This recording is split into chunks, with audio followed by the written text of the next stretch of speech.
दुनिया में अपने नाम को बदनाम कर गया, दुश्मन भी जो ना करता वो ये काम कर गया।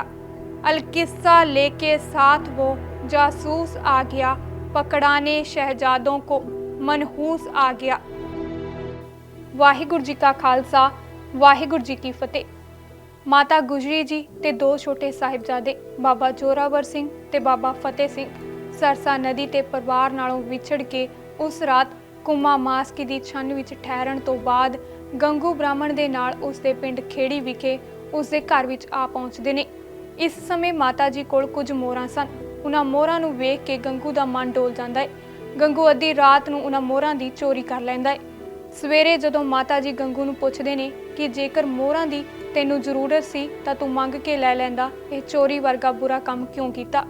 गंगू इन्हां सुणदा ही लोहा लाखा हो जांदा है ते उच्ची उच्ची रोला पाउणा शुरू कर दिंदा है ते कहण लगदा है, एक पासे तां मैं हुकूमत दे बागियां नूं अपने घर विच पनाह दित्ती है ते दूजे पासे तुसीं चोरी दा इल्जाम मेरे ते लगा रहे हो। गंगू ने एक चोर दूजा चतर वाला ड्रामा करना शुरू कर दिता। रोला पाउंदा पाउंदा ओह पिंड दे चौधरी नूं दस आया कि गुरु साहब दे दो साहिबजादे ते उन्हां दी माता साडे घर विच ने। इस तो बाद इनाम सरकारों प्राप्त करन दी लालसा उस नूं मोरिंडे लै आई। सूरज चढ़न दे नाल ही मोरिंडे दा कोतवाल चढ़ आया जो माता जी अते छोटे साहिबजादियां नूं फड़ के लै गया।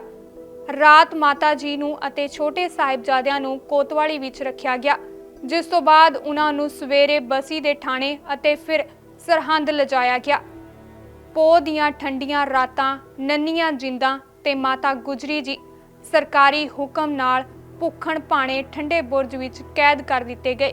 कहर दी भारी सीत ठरूं ठरूं करदे दादी मां दी गोद विच नन्हे बालां दी बाबियां दादियां दी कुर्बानी दियां कहानियां, पिता दशमेश दियां सूरमगति दियां साखियां सुणदियां रात लंघी। दिन चढ़िया तां साहिबजादियां नूं कचहरी विच पेश करन दा हुक्म होया। दादी मां ने बड़े प्यार ते दुलार नाल हौसले दे के अपने लाल तैयार कीते। कलंगियां सजाइयां ते मौत लाड़ी नूं परमाउण लई तोरदियां वडेरियां दी कुर्बानी नूं याद करन दी सिक्ख्या दित्ती।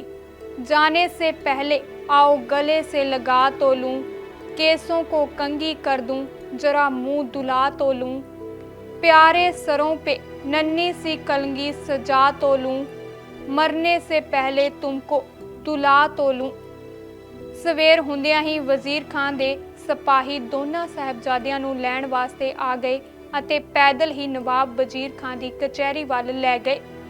सारे रस्ते साहिबजादियां नूं चेतावनी दिंदे गए कि सूबा सरहंद नूं जांदे ही झुक के सलाम करना। कचहरी दे बाहर भीड़ इकट्ठी हुई सी। कचहरी दे सारे दरवाजे बंद कीते गए सी। एक छोटी जही खिड़की इतनी क जगह रखी सी कि अंदर जाण लई साहिबजादे सिर झुका के अंदर वड़न। जद साहिबजादे कचहरी नेड़े पहुंचे तां उन्हां देखिया कि वड्डा दरवाजा बंद है ते निक्की जही बारी खुली है। तां ओह हाकमां दी चाल समझ गए। बड़ी चुस्ती दे नाल पहलां अपने चरण अंदर कीते ते बिना सीस झुकाए अंदर दाखल हो गए। यह वेख के नवाब दंग रह गया। साहिबजादियां ने अंदर जांदियां ही गज के फतेह बुलाई। वाहिगुरु जी का खालसा, वाहिगुरु जी की फतेह। उन्हां दे जयकारे नाल कचहरी गूंज उठी ते सब दियां नज़रां बहादुर ते निडर साहिबजादियां ते टिक गईयां। निरभै होके बुलाया फतेह दा जयकारा सुन सारे दरबारी दंग रह गए। जद साहिबजादे वजीर खान दे सामने आए तां साहिबजादियां दे चेहरे ते वखरी चमक सी। डर खतरा कोसों दूर सी।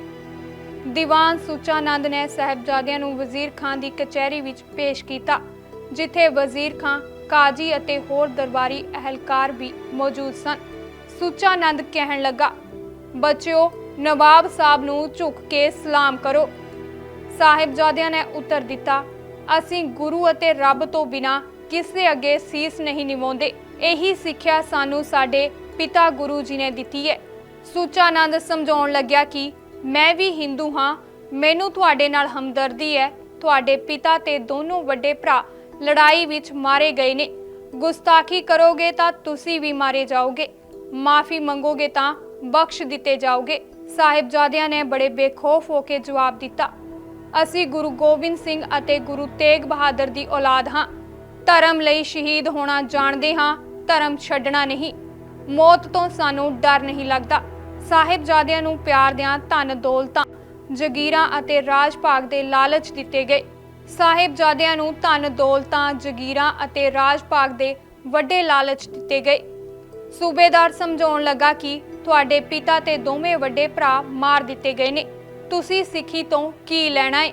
ਸਿੱਖ ਧਰਮ ਨੂੰ ਤਾਂ ਅਸੀਂ ਮੂਲੋਂ ਹੀ ਖਤਮ ਕਰ ਦੇਣਾ ਹੈ। ਤੁਸੀਂ ਇਸਲਾਮ ਧਰਮ ਨੂੰ ਕਬੂਲ ਕਰ ਲਵੋ। ਜੇਕਰ ਮੁਸਲਮਾਨ ਬਣਨਾ ਕਬੂਲ ਨਹੀਂ ਕਰੋਗੇ ਤਾਂ ਕਸ਼ਟ ਦੇ ਦੇ ਕੇ ਮਾਰ ਦਿੱਤੇ ਜਾਓਗੇ। ਤੁਹਾਡੇ ਸ਼ਰੀਰਾਂ ਦੇ ਟੁਕੜੇ ਟੁਕੜੇ ਕਰ ਦਿੱਤੇ ਜਾਣਗੇ। ਦੋਵੇਂ ਸਾਹਿਬਜ਼ਾਦਿਆਂ ਨੇ ਗੱਜ ਕੇ ਕਿਹਾ, ਓਏ ਸੂਬਿਆ, ਸਾਨੂੰ ਸਿੱਖੀ ਜਾਨ ਤੋਂ ਪਿਆਰੀ ਹੈ।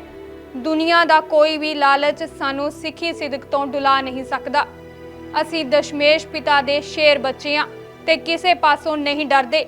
ਅਸੀਂ ਉਸ ਦਾਦੇ ਦੇ ਪੋਤੇ ਹਾਂ ਜਿਸ ਨੇ ਸ਼ਹੀਦ ਹੋਣਾ ਪ੍ਰਵਾਨ ਕਰ ਲਿਆ, ਪਰ ਧਰਮ ਨਹੀਂ ਹਾਰਿਆ। 7 ਤੇ 9 ਸਾਲਾਂ ਦੇ ਛੋਟੇ ਬੱਚਿਆਂ ਦੇ ਬਹਾਦਰਾਂ ਵਾਲੇ ਬੋਲ ਸੁਣ ਕੇ ਦਰਬਾਰ ਵਿੱਚ ਚੁੱਪ ਵਰਤ ਗਈ। ਸੁਚਾਨੰਦ ਨਵਾਬ ਵਜ਼ੀਰ ਖਾਨ ਨੂੰ ਭੜਕਾਉਣ ਖਾਤਰ ਬੋਲ ਉੱਠਿਆ, ਐਨੀ ਛੋਟੀ ਉਮਰ ਦੇ ਵਿੱਚ ਇਹ ਦਰਬਾਰ ਵਿੱਚ ਐਨੀ ਅੱਗ ਉਗਲ ਰਹੇ ਨੇ ਤਾਂ ਵੱਡੇ ਹੋ ਕੇ ਹਕੂਮਤ ਲਈ ਵਕਤ ਪਾ ਦੇਣਗੇ। ਇਹਨਾਂ ਦਾ ਤਾਂ ਹੁਣੇ ਹੀ ਮੱਕੂ ਠੱਪ ਦੇਣਾ ਚਾਹੀਦਾ ਹੈ। ਸੂਬਾ ਸਰਹੰਦ ਛੋਟੇ ਸਾਹਿਬਜ਼ਾਦਿਆਂ ਨੂੰ ਮਾਰਨ ਦੀ ਬਜਾਏ ਉਹਨਾਂ ਨੂੰ ਇਸਲਾਮ ਧਰਮ ਵਿੱਚ ਲਿਆਉਣਾ ਲੋਚਦਾ ਸੀ, ਕਿਉਂਕਿ ਉਹ ਦੁਨੀਆ ਨੂੰ ਦੱਸਣਾ ਚਾਹੁੰਦਾ ਸੀ ਕਿ ਗੁਰੂ ਦੇ ਪੁੱਤਰਾਂ ਨੇ ਸਿੱਖੀ ਨਾਲੋਂ ਇਸਲਾਮ ਨੂੰ ਚੰਗਾ ਜਾਣਿਆ ਹੈ। ਇਸੇ ਲਈ ਉਸ ਦਿਨ ਦੀ ਕਚਹਿਰੀ ਛੋਟੇ ਸਾਹਿਬਜ਼ਾਦਿਆਂ ਨੂੰ ਦਾਦੀ ਮਾਂ ਨਾਲ ਸਲਾਹ ਕਰਨ ਲਈ ਉੱਠ ਗਈ ਤੇ ਛੋਟੇ ਸਾਹਿਬਜ਼ਾਦਿਆਂ ਨੂੰ ਸਿਪਾਹੀ ਠੰਡੇ ਬੁਰਜ ਵਿੱਚ ਮੁੜ ਛੱਡ ਆਏ। ਵਾਹਿਗੁਰੂ ਜੀ ਕਾ ਖਾਲਸਾ, ਵਾਹਿਗੁਰੂ ਜੀ ਕੀ ਫਤਿਹ।